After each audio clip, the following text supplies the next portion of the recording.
que a igreja é o principal instrumento do Senhor Jesus, é o principal instrumento de Deus para realizar os planos de Deus aqui na terra, pregando o Evangelho, proclamando a palavra de Deus, para que as pessoas conheçam a Jesus, se arrependam de seus pecados, sejam perdoadas, salvas, tenham a vida eterna por meio da fé no Senhor Jesus Cristo.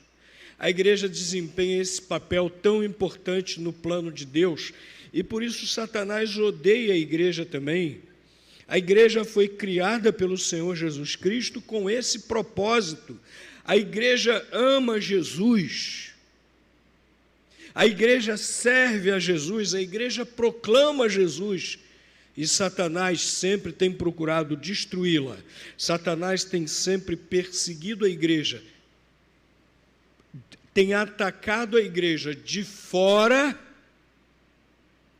e tem atacado a igreja também por dentro, através de toda a história. E aqui no capítulo 12, Jesus apresentou aos crentes daquelas 7 igrejas da Ásia quem estava por trás de toda aquela perseguição que eles estavam passando, toda aquela perseguição que eles estavam enfrentando. Mas, por fim, meus irmãos, Jesus ordenou àquelas igrejas também que eles fossem corajosos e perseverantes. Também a igreja de Esmirna e Filadélfia. Igreja de Esmirna e Filadélfia. Voltemos aqui ao livro do Apocalipse, capítulo 2, versículo 10, igreja de Esmirna. Ele diz o seguinte: não temas o que hás de padecer, eis que o diabo está para lançar alguns de vós na prisão, para que sejais provados. Tereis uma tribulação de 10 dias, ou seja, uma tribulação que não será muito longa.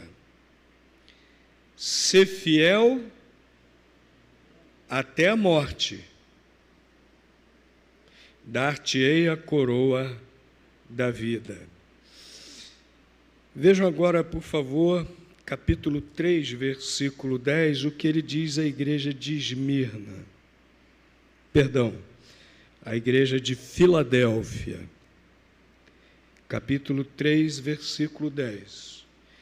Porquanto guardaste a palavra da minha perseverança, também eu te guardarei na hora da provação que há de vir sobre o mundo inteiro, para pôr à prova os que habitam sobre a terra.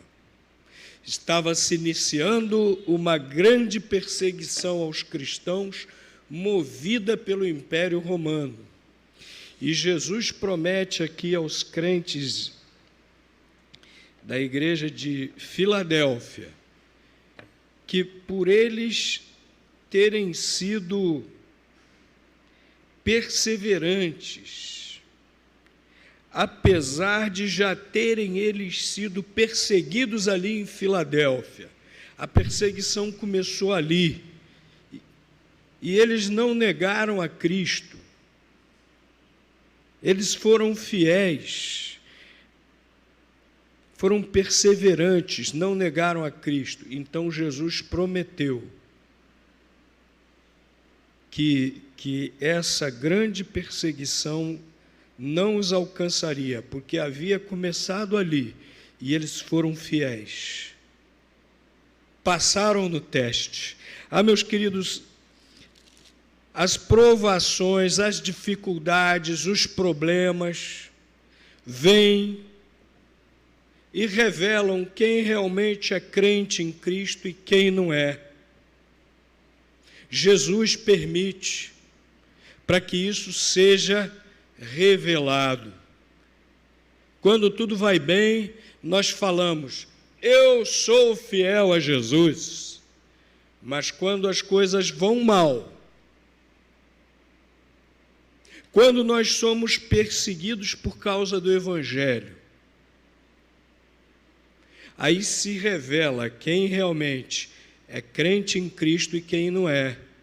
Quem realmente é crente em Cristo é fiel a Cristo, mesmo que tenha que dar a sua vida, ser fiel até a morte, ser fiel a ponto de morrer por Cristo, ser fiel a ponto de sacrificar a sua vida por Cristo.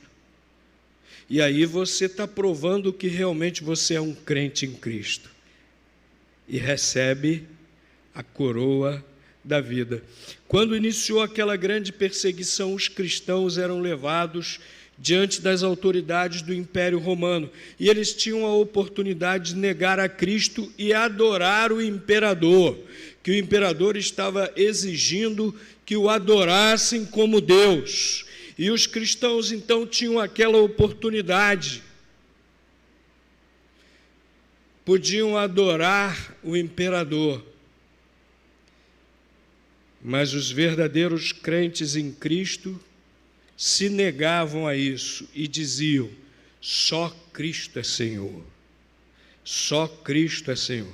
Então eram presos, eram desterrados, eram jogados na neve onde tinha clima frio, sem agasalho, eram jogados em masmorras para definharem e morrerem, eram crucificados, a tradição diz que o apóstolo Pedro foi condenado à crucificação pelo imperador Nero. E Pedro falou assim: não sou digno de morrer da mesma forma que o meu Senhor. E aí o imperador, para escarnecer, falou: seja feita a sua vontade, e mandou que ele fosse crucificado de cabeça para baixo. Os cristãos foram embebidos em combustível, amarrados em estacas e colocados nos jardins de Nero, e atearam fogo para que eles fossem tochas e iluminassem os seus jardins. E quando ocorreu essa grande perseguição aqui do livro do Apocalipse, o imperador Domiciano cometeu atrocidades terríveis contra os cristãos. E hoje ainda é assim, através da história tem sido assim. Nos países muçulmanos é assim. Crente em Cristo tem que estar disposto a morrer por sua fé em Cristo. Nos países comunistas, na antiga União Soviética, os batismos eram realizados alta madrugada, florestas, rios em florestas, em segredo, e aí era feita a única pergunta na profissão de fé, aquele crente que ia ser batizado: você está pronto a morrer por Cristo? A única pergunta que era feita a ele, porque o regime comunista perseguia e muitas vezes até matava os cristãos. Hoje, na Coreia do Norte, os cristãos são duramente perseguidos, torturados e mortos. Na China comunista também é assim, a perseguição recrudesceu. No ano passado, proibiram novamente as Bíblias. Início desse ano, no início da pandemia, foi proibido que os evangélicos realizem batismos. E há algumas semanas atrás, iniciou-se uma perseguição às igrejas que se recusam seguir as ingerências do governo em sua fé. Aquelas igrejas cristãs que querem seguir somente a Bíblia estão sendo perseguidas, porque há uma igreja oficial que obedece ao Partido Comunista Chinês em tudo que eles dizem que deve ser feito dentro da igreja deles. E as igrejas que se recusam, as igrejas que dizem, não, o Estado não pode se meter na nossa fé, nós seguimos somente a palavra de Deus. Foi deflagrada, algumas semanas atrás, uma perseguição. Estão sendo presos os seus líderes, se ofereceu recompensa aos cidadãos que delatarem os membros dessas igrejas cristãs independentes. Há quanta perseguição é feita aos cristãos. Aqui em nosso país houve um ensaio agora durante a pandemia. As igrejas foram proibidas de funcionar.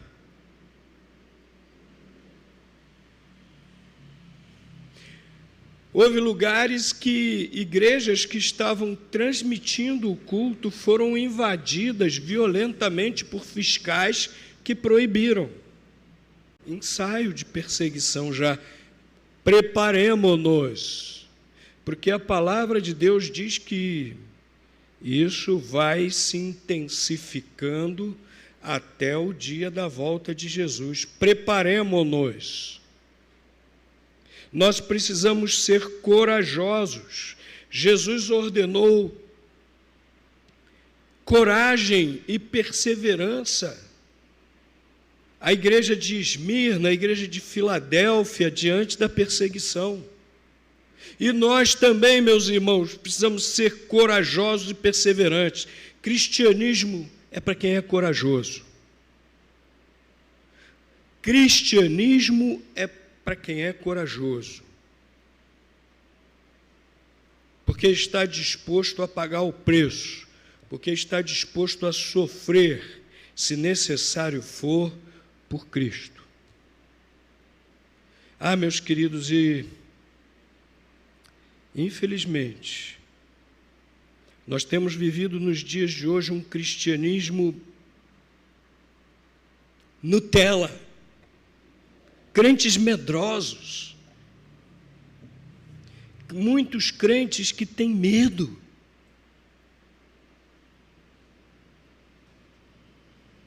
Muitas igrejas e muitos crentes estão com medo de cultuar, com medo da pandemia. Pastor, mas é sério, pastor? Uma epidemia está aí, sim, uma epidemia está aí. E nós estamos sempre lembrando, toma cuidado, cumpre o afastamento, faz sempre a higiene, usa a máscara, etc. Tudo isso que as autoridades têm recomendado, nós estamos sempre recomendando. Mas medo, crente não pode ter. Nós só voltamos a cultuar quando as autoridades disseram, melhorou, os indicadores melhoraram bastante. As igrejas podem voltar a se reunir, guardando as devidas precauções. Nós entendemos quando algum irmão está no grupo de risco. E tem que tomar cuidado realmente, está no grupo de risco, né? Mas esses irmãos com medo de pandemia, não, eu não vou na igreja de jeito nenhum. O ônibus cheio não pega. No elevador, às vezes com 3, 4, 5 pessoas, não pega. E ao banco não pega nada na cabeça desses irmãos, né? Muitos já estão de volta ao trabalho, não pega nada na cabeça deles. Não, eu não vou à igreja porque eu tenho que me resguardar, estou com medo de pegar Covid-19. Você vai ter medo de pegar Covid-19, 20, 21, 22, 23. Isso é desculpa a franqueza. Mas eu repito, crente tem que ser corajoso. Nós temos que estar dispostos a pagar o preço pela nossa fé em Cristo. O mundo precisa de nós. O mundo precisa do Evangelho. O mundo precisa da luz de Cristo. O mundo precisa dessa instituição chamada igreja que o Senhor Jesus fundou. O mundo precisa. Nós precisamos cultuar de portas abertas. Nós precisamos pregar o evangelho de portas abertas para todos os sedentos que queiram vir e ouvir a mensagem de esperança, da salvação eterna, da paz que excede todo entendimento, que só o Senhor Jesus pode nos dar. A igreja precisa estar reunida. A igreja precisa estar levando essa luz em meio às trevas, levando essa luz da esperança do Senhor Jesus Cristo, esperança real. Nós não podemos ter medo, nós não podemos ficar encolhidos, nós não podemos ficar paralisados. O objetivo último de tudo isso é justamente paralisar, é justamente dispersar as igrejas de Cristo. Nós sabemos quem está por trás de tudo isso, nós sabemos o objetivo dele. Ele não quer as igrejas no mundo, ele não quer essa agência do reino de Deus proclamando o evangelho. E nós não podemos nos curvar a isso. Preciso coragem, preciso perseverança, preciso determinação, seja lá o que for necessário que nós passemos, atravessemos por causa da nossa fé no Senhor Jesus Cristo. Precisamos ser corajosos e perseverantes.